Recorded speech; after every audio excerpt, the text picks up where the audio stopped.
Good morning. Welcome to another beautiful day right here with the Real Talk.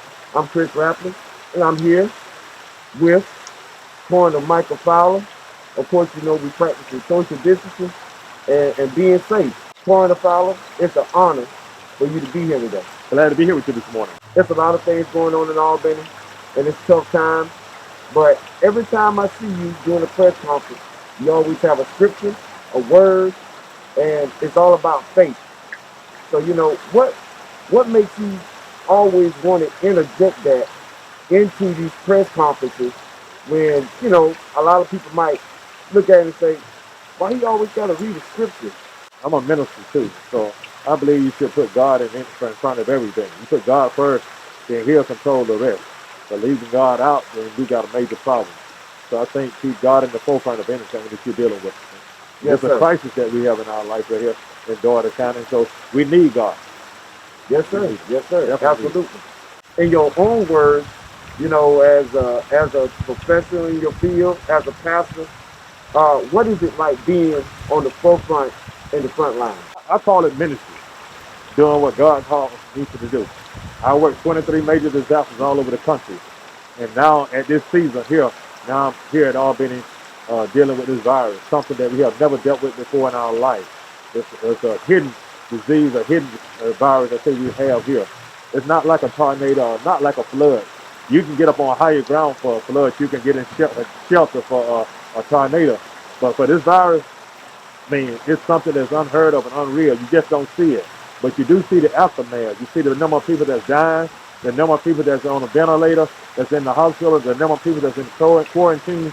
So it's a disaster that we have never experienced in our life. One of the things I want to know is, you know, let's be real. We know you've seen a lot of death, and what are some of the tough choices you have had to make during this epidemic? The tough choice is really is trying to deal with family members that when this virus first come out, it was confusing.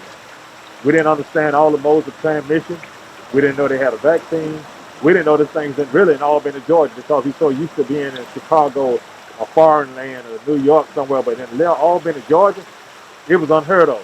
So it was a lot of confusion and a lot of disbelief because people was not trying to adhere to the order because I believe they didn't believe it. But when people start dying one after another, I think eventually they got the picture that this is happening in Albany, Georgia. Like I said, one of the most powerful moments I've seen during the press conference is when you put the body bag up there on the podium and pretty much telling people this is real. How has this affected you personally as far as being a coroner and seeing all this death and despair during this pandemic? Well, it's more personal here.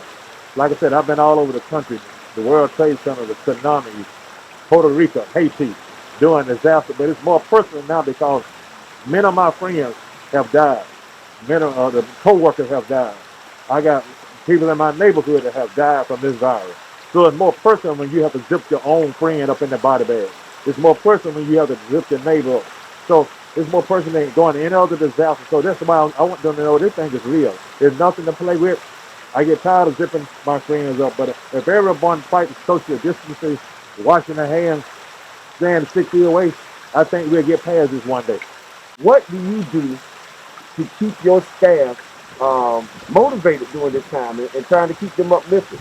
Well, we keep God in the picture because I try to teach them this ministry.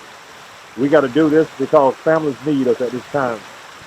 And sometimes it do get depressing. It do get discouraging sometimes.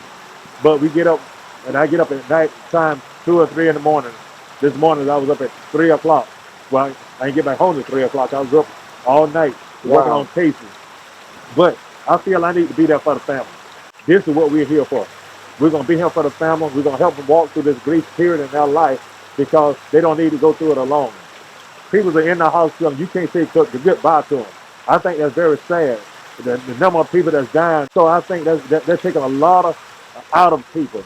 I believe eventually we're going to have some mentally issues after all this over with because you didn't get a chance to say goodbye. You want a chance to get closure. So I think we're going to have some problems in the future after all this settle down. And speaking of that, it's been talked that it is going to be a lot of psychological problems. And my thing is, do you think we have anything, or hasn't been talked anything being in place to try to help those families after this pass? I think most of the youth and everyone now is practicing trying to tell everyone to practice social distance, wear masks or whatever. But I think that's going to be a piece that we need to sit down and really have a really good conversation about. Because there are going to be people that went to school 12 years, wanted to walk across the stage to graduate, wanted to go to their prom, wanted to wear their cap and gown. They didn't have that time to do that. So psychologically, some kind of way, I believe it'll have an effect on people. So I think we need to eventually sit down and somebody need to correlate a group, pastors or counselors, and let's figure out what we're going to do to help these people through this. If not, we liable to have a lot of suicide after all this. My partner, Stacey Farrell, her son was supposed to graduate from UGA, and now it's no graduation. And I've been, like you said, traveling all over. People are putting out the signs saying congratulations for their graduate, but there's no graduation. It's not the same. It's not the same. You didn't go to your senior prom. You didn't walk across the stage that you went to school 12 years for. You didn't went to college in 4 years and you got ready to walk. Now this virus here, you can't walk across the stage. I think it's going to take a lot out of people. Right. We got a question. Is one of the questions from our social media pages, and they sent doing inbox was it's rumored there's a lot of people that passed away. Of course, we're hearing that it probably was COVID in different areas of the country and wasn't counted. Do you think we have that same issue here? There's a lot of people passed away. They had symptoms, but since we weren't talking, and like you said, weren't tested. Will we be able to go back and probably say it was COVID? I don't know, man. I think it's a great possibility that some people have died before the March the 15th. For the first death that I had, March 15th, I had 3 deaths, and all of them was positive. It wasn't some prior to that. It was a great possibility. So we can't really go back and tell now because if the person been buried or cremated, we'll never know. Because there's all kinds of symptoms out there now. First, they started out with 3 symptoms. Now we up to like 7 symptoms now. Right. So it's something that we all learning every day. Every day we learn something new. So again, don't forget the no symptoms. I mean, serious. It's a serious problem. So that's why we got to have God in this picture. God's going to be the solution. I know many pastors have reached out to you and encouraged you by you being a fellow pastor. Yeah, I've had numbers of pastors and fellows and people in the community calling me saying they're praying for me on Facebook, social media, saying they're praying for me and my family. I want to say thank you for all the prayers because, it's going to take prayer to get us through this thing. Right. It's really going to take prayer to get us through. Finally, because you're very busy. You're not going to hold up a lot of your time. And that's sad because we don't want you to be that busy. We don't want you to be that busy. Right. But, a lot of people, we just want to say thank you. We want to thank you for everything that you do. We want to thank you for the encouraging words during the press conference. We want to thank you for the information, how you break that down per zip code, per community.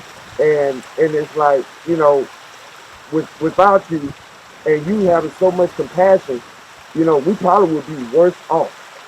And we'd like to thank you for having that compassion and having the passion to do this job each and every day. And I know it's taking a toll on you. I know it's taking a toll on your family.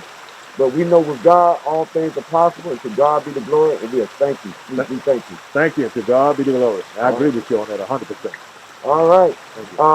And what we want to do is, after this is over, after the curve, we get a good curve and they're going down.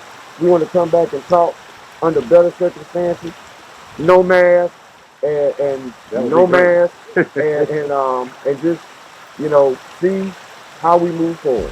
I think that'll be great.